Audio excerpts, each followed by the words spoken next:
I did my case study on Nancy Cooper, the physical education teacher at C.E. Hanna Middle School in Oxford, Alabama.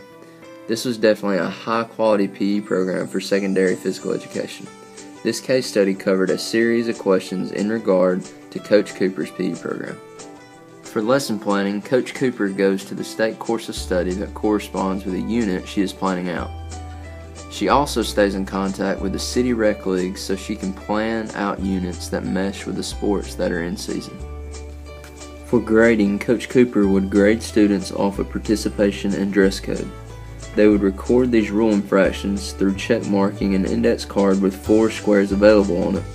If the student had all 4 spaces checked, then it would be a whole letter grade off on the report card. The rules were also very simple.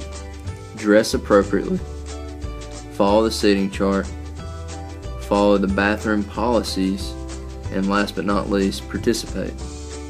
Their discipline was also pretty traditional.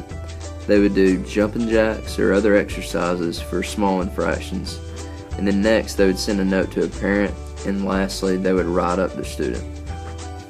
Coach Cooper would follow the state requirement for excuses from home about a sickness or an injury, which is 3 days rest, and beyond 3 days she would send students to the nurse to ensure they needed to play for the day.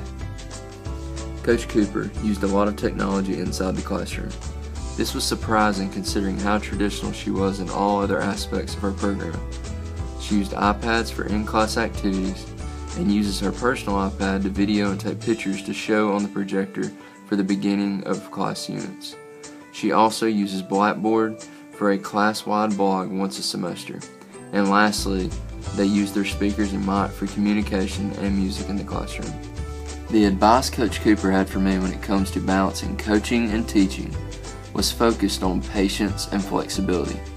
Patience with the athletes and parents that bring friction outside of your classroom work, and a flexible schedule when attempting to juggle both coaching and teaching. Her tips and advice for me were very simple.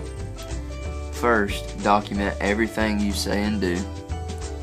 Next, never be in private situations with students. And last but not least, have fun.